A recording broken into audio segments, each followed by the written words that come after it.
I'm engaged and about to get married.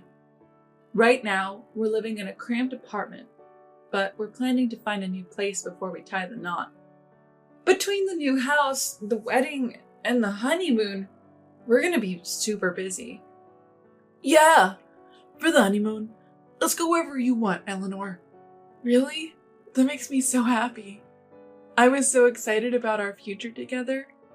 Little did I know, things would take a turn for the worse just as we were starting our new life. My name is Eleanor.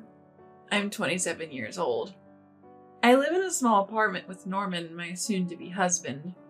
I've been living here since my student days. Since we moved in together, we've been talking about finding a proper place to live once we're married. Now that we're engaged and we're busy preparing for the wedding and house hunting at the same time. Today we went to a real estate agency to look at properties. And to our surprise, Norman's parents, Jed and Stella, were there waiting for us. Jed, Stella, why are you here? Jed and Stella happily responded to my question. Norman invited us. He wants us to take a look too, right, Dad? Yeah, I can't wait to see where you and Norman will be living, Eleanor. Okay. Why did he invite his parents? Maybe Norman was nervous about house hunting for the first time. Well, I don't want to start any family drama before the wedding. Despite my reservations, we went on with property viewing. After that, Jed and Stella invited us to a restaurant. Eleanor, the place we saw today wasn't great, was it? Too small. Stella frowned and I hesitantly replied, Really? It's a new building and the rent seems reasonable for a 2-bedroom place. No, way too small. You need at least a 4-bedroom place. 4 bedrooms seems excessive. Stella sighed in disbelief. Listen, you might not get it now, but have you thought about when you have kids? Kids? Yes, even if it's fine now, you'll definitely need more rooms in the future. Is that so? To be honest, we weren't planning on having kids right away. Even if we did, we could just move to a bigger place then. Well, Stella has her own opinions, I guess. I decided not to dwell on it. A few days later, Jed and Stella joined us again for another property viewing. After looking at several places, we went to eat. Then Stella said something unbelievable. I can't wait to live with you all. What? Live together? Seeing my shocked face, Norman quickly said, No, Eleanor, she's talking about the future. But Stella, it didn't sound like that. Anyway, don't worry about it, Eleanor. Mom, don't say weird stuff. You're making Eleanor uncomfortable. As he scolded her, Stella gave a creepy smile and said, Sorry, okay? Whether it was sooner or later, I never promised to live with his family in the first place. To be honest, I don't want to live with them at all. It's not just about living together. The real issue is his brother and sister. Eldon, my brother-in-law, and Nora, my sister-in-law, are both unbelievably unemployed. If they come to live with us, we'll end up supporting them financially. I've been strongly against this idea for a while now. But for now, Norman seems to be prioritizing my feelings. Even if Stella says she wants to live together, he would probably say no. I trusted Norman. But strangely, every time we went house hunting, his parents came along. And they kept pushing for a 4-bedroom house. Eleanor, you know we've talked about this. Choose a 4-bedroom house for the future. But Stella, even if we have kids, 4 rooms seems excessive. What are you talking about? It's better to have more. You both work, so it'll be fine.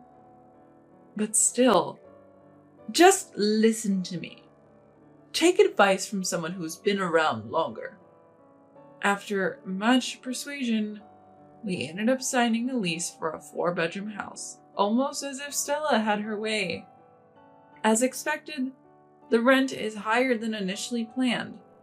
Even if we both work, it's going to be tight financially.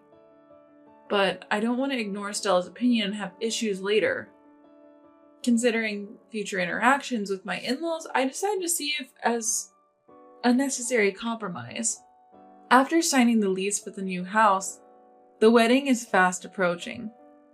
A dinner party was held at my in-laws' house to celebrate, and naturally, the conversation focused on us. My parents-in-law smile and talk to me.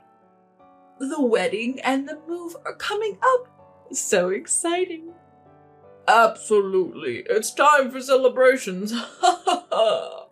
Then Eldon and Nora said something unbelievable. The new house looks spacious and nice. Norman, you did well. I didn't realize a 4-bedroom house would be so big.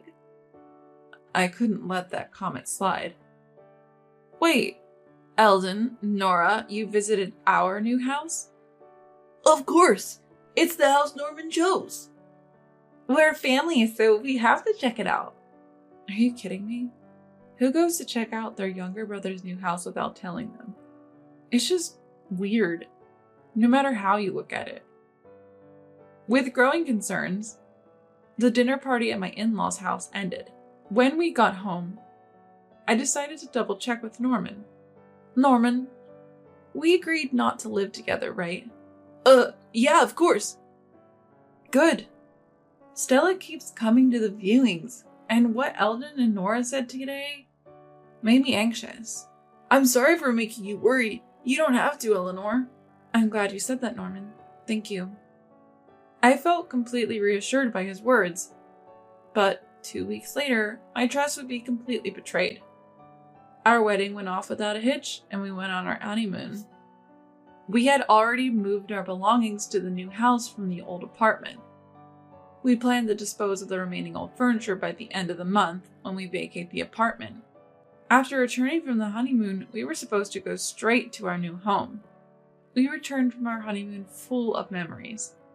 We arrived at our new home, filled with excitement for our future life together. Eagerly, we opened the door to our new place, and what we found was beyond belief. Ah, Norman, Eleanor, welcome home. Stella, what are you doing here? There she was, Stella, greeting us with a beaming smile. One by one, Jed, Eldon, and even Nora appeared from the back. I was so stunned that I couldn't move. Wait, what's going on here? What do you mean? We're family, right? We're living together, starting today. What? Stella's outrageous statement left me utterly confused. Hold on a second. What's happening? Why are they in our new home? Living together? All 6 of us in a 4-bedroom house? There aren't enough rooms. The in-laws feel at home in our new home. As I looked around, I saw that the house was already filled with their belongings. Stella spoke again, still smiling. Eleanor, let's get along, shall we? Wait, what do you mean, get along? I don't understand. What's not to understand? Living together was decided a long time ago after discussing it with Norman. What? With Norman? I glanced at my husband, who awkwardly looked away. You've got to be kidding me. He promised we wouldn't live together. He conspired with Stella behind my back?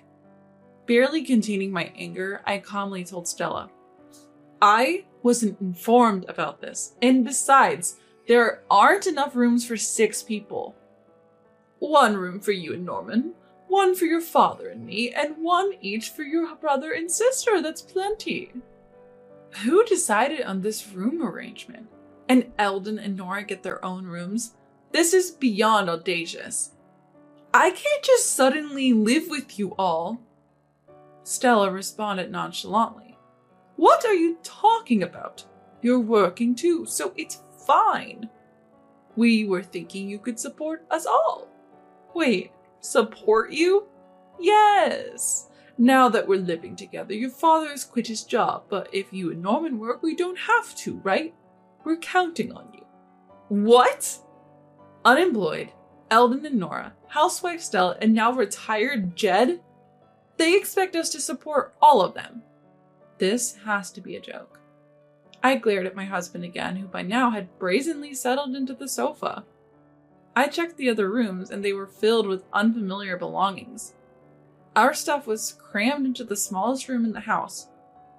I can't believe he'd do this behind my back. Neither my deceitful husband nor my intrusive in-laws will get away with this. At that moment, my suppressed anger exploded. I packed as much as I could into my carry-on and headed for the door.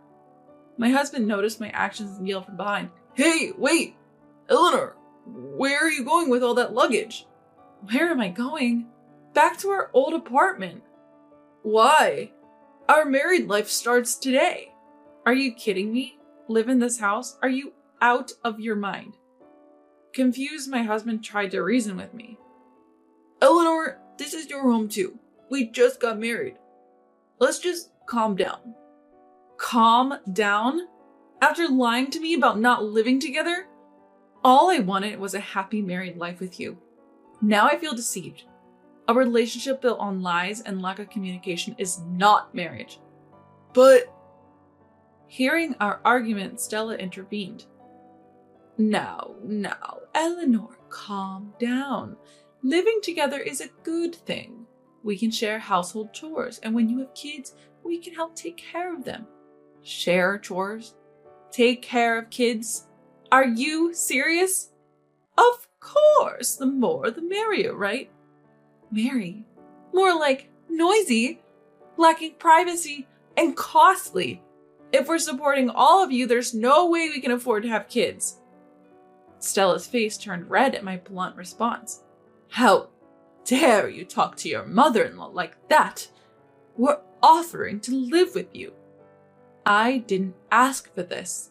And in this situation, not only can we not have kids, but we can't even live a normal married life, and you expect us to support all of you? That's beyond good for nothing. I didn't get married to support a bunch of freeloaders. What? How dare you complain? From my perspective, living with in-laws is far from a blessing. It's a nightmare. I can't live here. I want a divorce. A divorce? I reiterated my decision to my stunned husband. Yes, a divorce. Goodbye. Ignoring my frozen husband and Stella, I pulled my suitcase and left. I decided to go back to my parents' house, knowing my husband might follow me to our old apartment. My parents were surprised by my sudden return, but once I explained the situation and my intention to divorce, they understood. That must have been tough. You can stay here as long as you need. Thank you, Mom and Dad. Despite being married for only 2 weeks, my parents respected my feelings. A few days later, my husband called me, his voice choked with tears.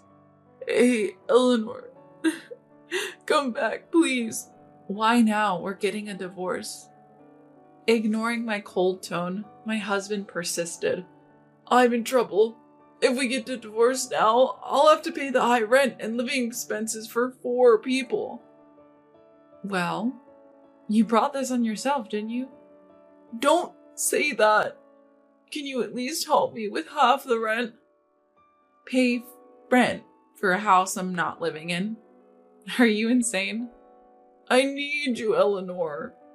What you need is not me, but my money. I have no interest what happens to your family. I have zero intention of supporting parasites. Good luck supporting your good-for-nothing family. I can't do it alone. His audacity to ask for help at this point was the last straw. I laid it out for him. I've sent you the signed divorce papers. File them soon. Goodbye. Wait, Eleanor. Listen, Eleanor! I ended the call without listening to the end. He later showed up at my parents' house. If you cause any more trouble, I'll consult a lawyer. My father's stern warning sent him scurrying away. A week later, the divorce was finalized. I finally blocked my ex-husband and his family's contacts. From what I've heard, he's still being bossed around by his jobless family. Between the high rent for a 4-bedroom place and the living expenses for the whole family, his salary just isn't cutting it. On his days off, he's working part-time jobs to the point of exhaustion. He brought this all on himself. There's no other way to put it. Though I ended up divorced, I have no regrets. I realized early on how toxic that family was and got out. Just thinking about what would have happened if I'd stayed gives me the chills. I'm so glad I got away from that arrogant family. From now on, I'll strive to be better at judging people.